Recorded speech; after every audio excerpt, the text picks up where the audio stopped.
السلام عليكم ورحمة الله وبركاته. الخوت كنتمنى تكونوا على خير وبخير وتكونوا في صحة جيدة. كنعتذر منكم في هذه المدة ديال الغياب اللي فريمون كانت عندي شي ظروف شخصية هي اللي خلاتني نوقف، ماشي زعما بلا الإرادة ديالي الصراحة، وفريمون كنعتذر منكم.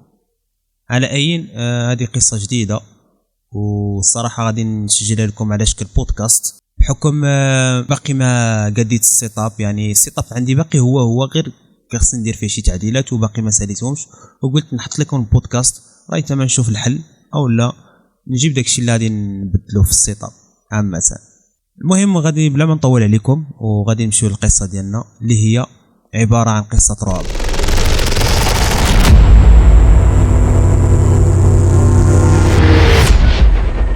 قصه ديال محمد صيفط لي القصه ديالو وقال لي انا سميتي محمد، انا عايش في واحد منطقه نائيه، منطقه كلها صحراء مشعوذين.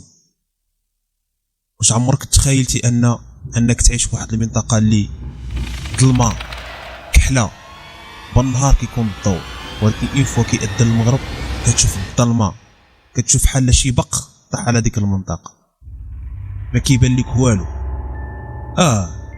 الضوء فيها، الاناره العموميه كاينه، الشوارع كاين فيها الاناره، ولكن ومع ذلك هاد الاناره هادي مضويه والو، رغم ان الدواوين الاخرين اللي قريبه من هاد المنطقه ديالي فيها الاناره ومضويه عاديه، ولكن في هاد المنطقه اللي ساكن فيها انا، او الدوار اللي ساكن فيه انا بالضبط، كانت الظلمه كحله. وهاد الشيء هذا كامل باسباب اعمال السحر اللي كتمارس في هذه المنطقه. هذه المنطقه معروفه بالطبقه الفقيره والطبقه المتوسطه. الطبقه الفقيره اللي كتشوفها كتعرف باللي ما كتعرف عالم ديال السحر والو، كتعرف حتى شي حاجه. والطبقه المتوسطه عرف هذوك الناس كيمارسوا السحر، حيت المعتقدات ديالهم ان اللي كيمارس السحر كيجيه الرزق، يعني كيستخدموا الشياطين، كيمشيو عند الصحراء باش انهم كيديروا لهم القبول على اي حاجه كيديروها كيجيبوا منها الرزق. هذه هي حياتهم، هما عايشين هكا. على العموم الطبقه المتوسطه كتستخدم السحر من اجل العيش، وما تقولش ليا كيامنوا بالاله. وهما من دوك الناس اللي هما كيعرفوا الرسول صلى الله عليه وسلم وكيعرفوا ربي، ولكن ناقصين في الايمان. وهذه المنطقه هذه معروفه ما فيهاش الخدمه، ما فيها ما يدار. وماشي غير ما فيهاش الخدمه، ما فيهاش حتى معالم الحياه، شي حاجه اللي تخليك تعيش على قيد الحياه، انك تشبت بالحياه عامه ما كيناش. منطقه كلها سحر وخفار، هما ليها حالفين اللي خرجوا منها، لا الطبقه المتوسطه ولا الفقيره، حتى واحد ابغى يخرج منها. كل واحد كيقول لك هذه ارض بلادي وارض جدي وارض.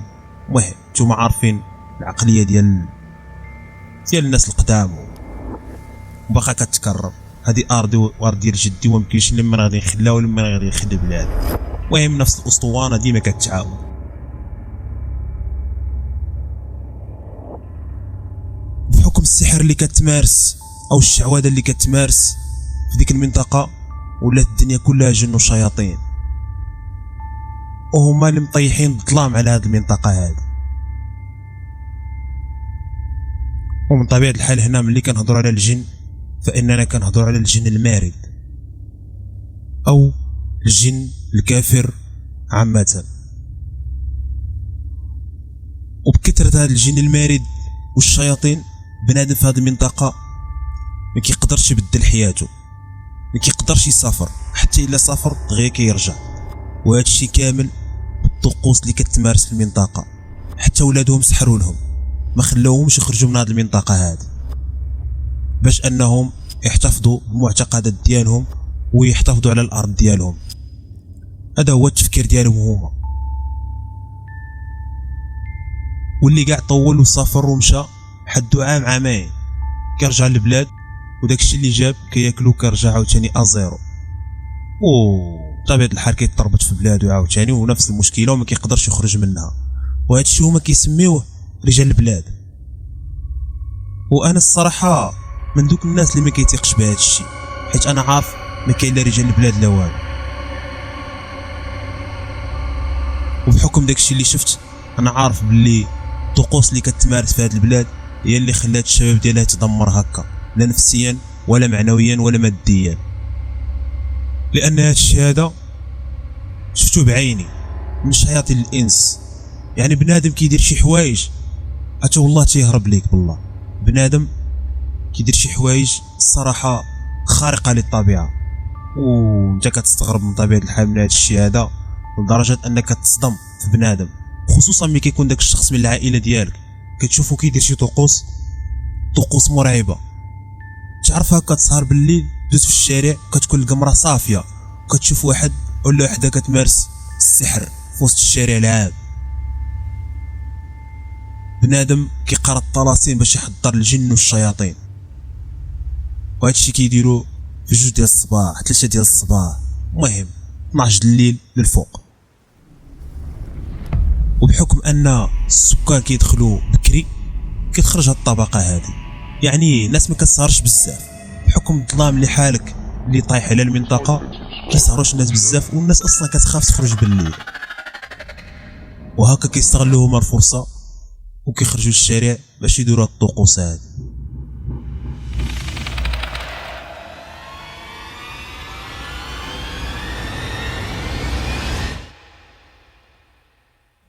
وانا واحد اللي كيعترض هاد التصرفات وهاد الاعمال اللي كدار في المنطقه. في واحد النهار زغبني الله وتناقشت مع واحد الساحر، وكان النقاش هو انا داكشي اللي كيدير غادي يتعاقب عليه وما خدامش، ويوم القيامه كلشي غادي يتعاقب.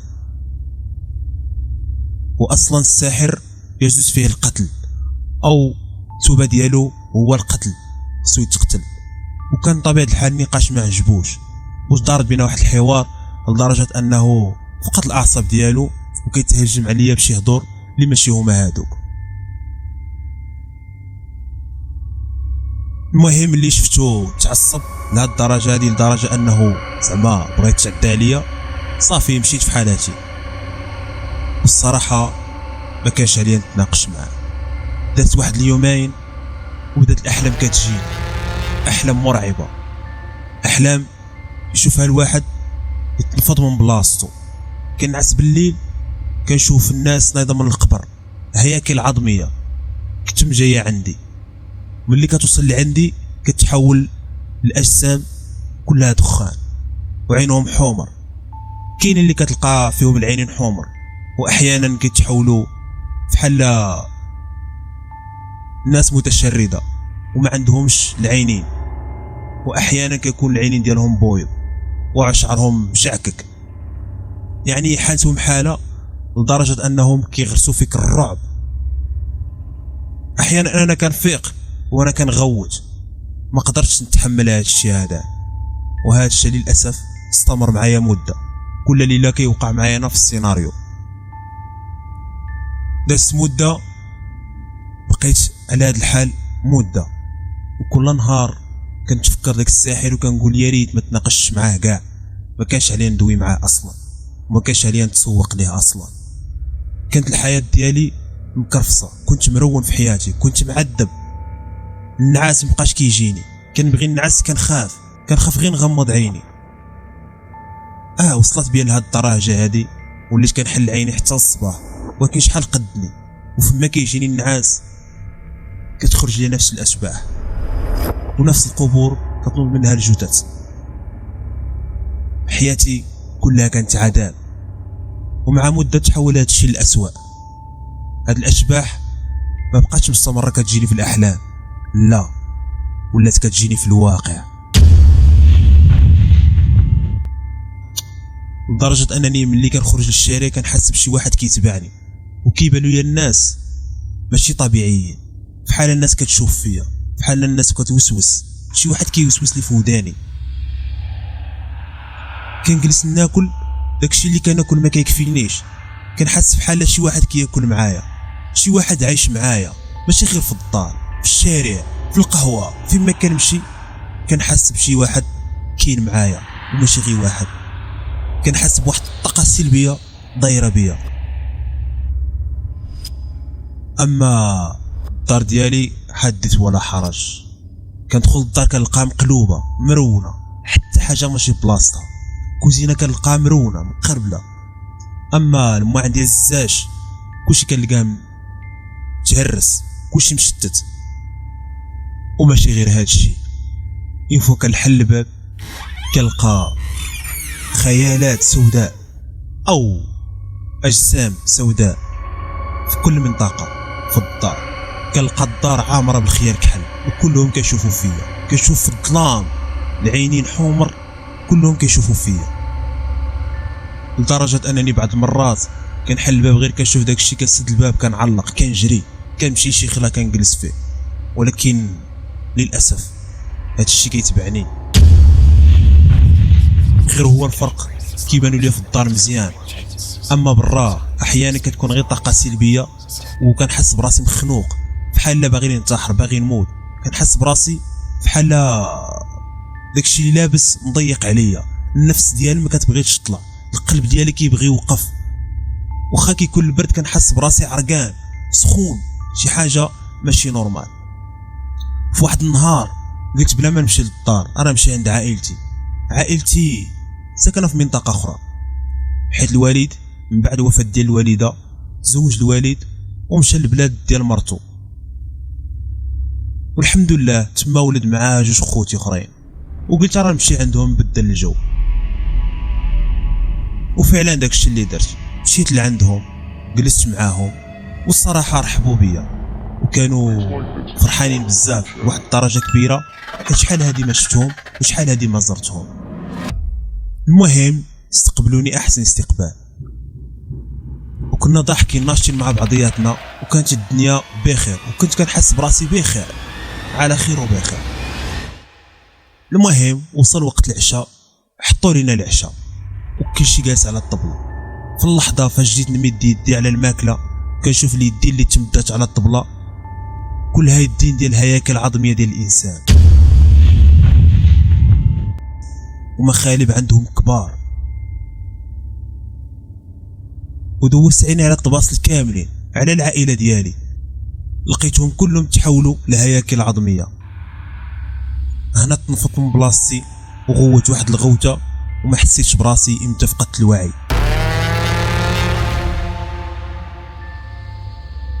من بعد فقدان الوعي ملي حليت عيني لقيت راسي اصلا في الدار، ما مشيت لحتى بلاصه، باقي في بلاصتي في داري. ولقيت الدنيا مرونه كما هي مقربله. في هذا الوقت اللي حليت فيه عيني كنشوف واحد خيال كحل قدو قداش، راه ما نتصور لكم قداش واقف لي حدا راسي، مع كنضرب في عيني كيشوف فيا، كيشدني من عنقي من الرقبه ديالي، كيخنقني كيهزني في السماء، لدرجه انني ما قدرتش نطلع النفس. وكيخبطني واحد الخبطه مع الحيط وقال لي هاد المرة هادي ما تبقاش تدخل شي حوايج اللي ماشي ديالك. هاد المرة هادي بغا تديها في راسك، ومبقاش تناقش مع الناس اللي احسن منك.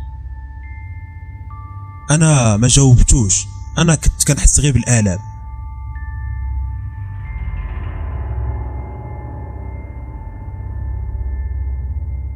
وكنت كنغوت وكنتمنى غير متى يطلقني. مع ديك الخبطه اللي خبطني مع الحيط عاود هزني وخبطني مع السقف، مع ديك الضربه مع السقف كان فقد الوعي عاوتاني مره اخرى.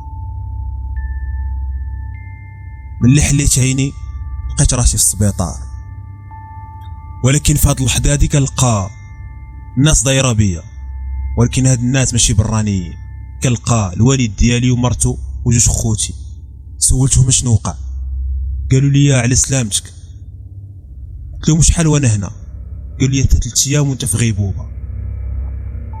انا تصدمت، قلت لهم كيفاش 3 ايام؟ قالوا لي انت دابا 3 ايام وانت ناعس في السبيطار وعلى سلامتك. واللي سولتهم شنو وقع قالوا لي باللي الجيران سمعوا عندك الصوت في الدار، سمعوا الصوت ديال الغواش، سمعوا الصوت ديال تقرقيب الماعن، سمعوا الباب كيتخبط واحد الدرجه قويه بزاف. جراو طلعوا عندك الفوق ولقاو الباب مهرس، ولقاوك انت مجبد على الارض والدنيا مرونه. المهم ديال الكوزينه وديال الدار عامه كلشي تهرس، الدار مرونه بحال شي خربه. وقالوا باللي شي واحد دخل عليك باش يسرقك وتشديتي انت وياه ووصلك لهاد الحاله هادي. انا من طبيعه الحال عرفت شنو وقع، عاد تاكدت باللي انا صافي مشيت فيها. كنت خايف وما قدرتش نقول مالي الدار شنو، حيت واخا نقول لهم شنو وقع حتى واحد ما غادي يصدقني. وعارف هاد القصه هادي حتى اللي غادي يسمعها دابا قليل اللي غادي يصدق هاد القصه هادي، حيت فريمون قصه غريبه بزاف. ولكن من بعد اسبوع خرجت من المستشفى وكانت الحاله ديالي زوينه.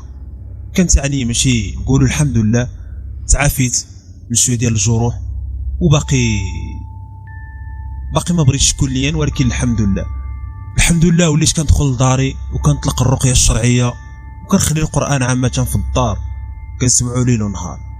ودابا راه الحياه ديالي مستقره، غير هو باقي كنعالج في هاد الجروح اللي فيا.